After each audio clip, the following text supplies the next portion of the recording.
All right, guys, what's up? It's Jack, and welcome back to another video. So today I want to talk about something that I think is very important for Splitgate 2 to have in there. Now, we know that in every first-person shooter, especially if it's an arena/arcade shooter, I think most of us, if not all of us, can agree that if there's one mode that needs to be launched with the game, is Team Deathmatch or Slayer or whatever else it may be called in another game, right? Obviously in Halo, it's called Slayer or Team Slayer. And then pretty much in most other first-person shooters, it's basically called Team Deathmatch. It is, throughout history, the most popular game mode in any shooter out there. All you do is run around, get kills, and that's it. No objectives at all. Now, the same goes for Splitgate 2, and I'm pretty damn sure that they're going to have a Team Deathmatch.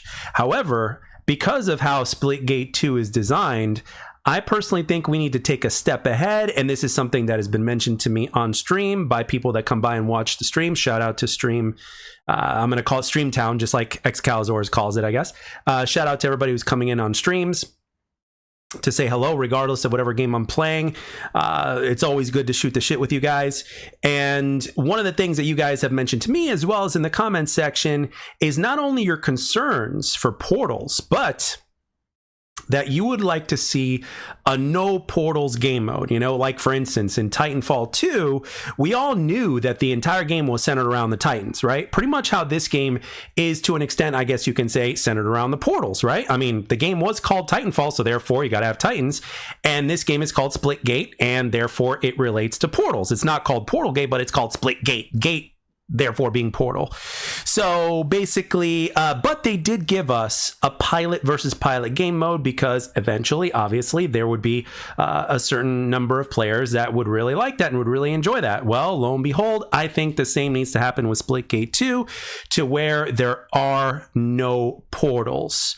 Now, we already know in the game that there's going to be a map editor released, I think, on beta as well, which is a really, really big deal. It's like, if you think about it, it's kind of like the equivalent of releasing Forge with Halo, which never really happened. I mean, like with Halo Infinite, it didn't really happen until like way later, and obviously it became great. But anyway, we all know the story of how that happened for those of us that have been paying attention to Halo. But at the end of the day, we know that this game is going to launch with a bunch of content. We know that the content creator, or not the content creators, but we're also talking about the people that are developers, are going to be listening to our feedback, especially when it comes to beta and right before the full launch of the game. And I think one of the things that they, I think, already have in mind is that they will, hopefully, fingers crossed, be giving us a no portals mode. It is something that has been requested in God knows how many comment sections. And of course, when you look at some of the other content creators, some of the bigger ones, like let me name one, Mint Blitz, who is basically mainly a Halo content creator. He's very, very good at the game. He's very good at what he does. He's a very successful content creator. Lots of props for him. And one of his things right off the bat with Splitgate 2 was the portals. At the end of the day, the biggest thing was the portals, if I remember correctly from his video. And, you know, he is afraid that because of the way the portals work, and maybe a couple of the other things, that the game could possibly face a downward spiral in terms of losing players. I mean, you could even say, you know, within a short period of time, it could be dead on arrival in terms of, you know, fear. You know, I mean, obviously we've mentioned that here before as well. But again, I'm not the only one. I remember in my recent comment section, shout out to GCP, by the way, a game-changing player himself, came by, left a comment, and that was one of his biggest concerns as well. One of his biggest concerns is that he's concerned about the portal mode. Simple as that. Now, I know that for a lot of us in this particular video that you guys are watching, I know a lot of you that would be very interested in terms of learning how the portals work and all that kind of stuff, and rightfully so. However, when you think about first-person shooters, at the end of the day, sometimes it's good to have that little something different, not just for the casuals, but for us as well. Because when you think about first-person shooters, sometimes when you find a happy medium to where you realize to where it's like, okay, can this game really be good without portals? And if the answer to that is yes, then that opens the opportunity for so many things to happen with this game. In other words, what I'm saying is, I know that the game is centered around portals because obviously that's what the game is. Okay, cool. But if you actually have a no portals game mode, let's say a no portal team deathmatch, right? Okay, like a classic team deathmatch, you know, no portals, whatever. Okay.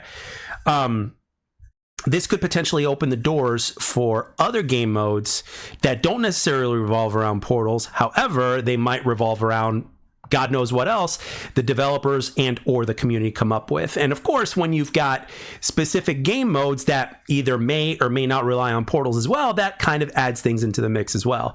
So I think when it comes to game modes that have an objective in this game, I think that there's a possibility that those may play the best in this game because of where the objectives are and of course how the objectives work in particular with the game.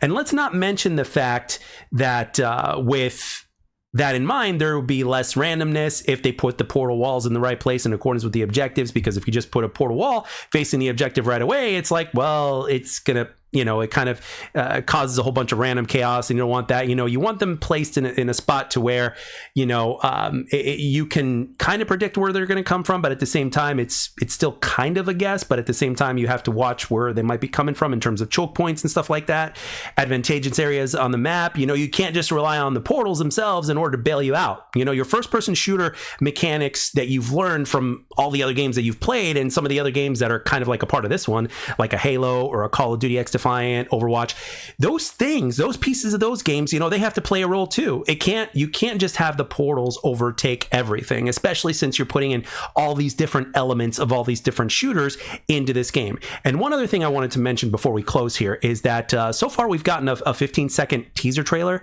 to the beta that's basically giving us, you know, a few hints of what we're getting, but obviously we haven't been told everything. So I think as we get closer to the launch of the beta itself, and therefore obviously into the full launch of the game, I think we're going to get a full-on trailer that's going to give us even more details and more specifics. And I'm sure there's going to be plenty of content creators out there that are going to be breaking it down bit by bit, and as well as Splitgate players that have played the first game and that are going to continue to make comparisons from the first game to the second game and everything in between.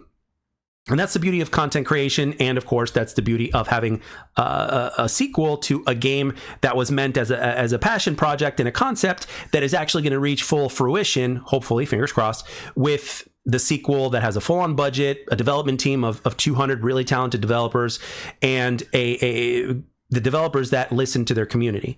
Because at the end of the day, all those things together, at least in theory, should make for a hell of a game if everything works out well. So here's fingers crossed. And again, if the developers didn't know this already, your community definitely is requesting a game mode with what's it called, with no portals. So we'll see how that goes. And if I had to make a prediction right now, I would say that they already had that in mind, and it's probably in the game, and we're probably going to get it in beta. And beta, I think, is the best time for that because, well, in beta, they're basically looking at feedback. They're basically getting so much data and paying so much attention to data. Now, granted, they do this after launch as well, but when it comes to beta, this is like the most crucial time in order for them to not just take the data in, but to make changes to the full launch to the game. And I think that's very important. So, and I have no idea how long this beta is going to last until this game goes into quote unquote full launch. But all we know is that the beta is not going to end until the game fully launches.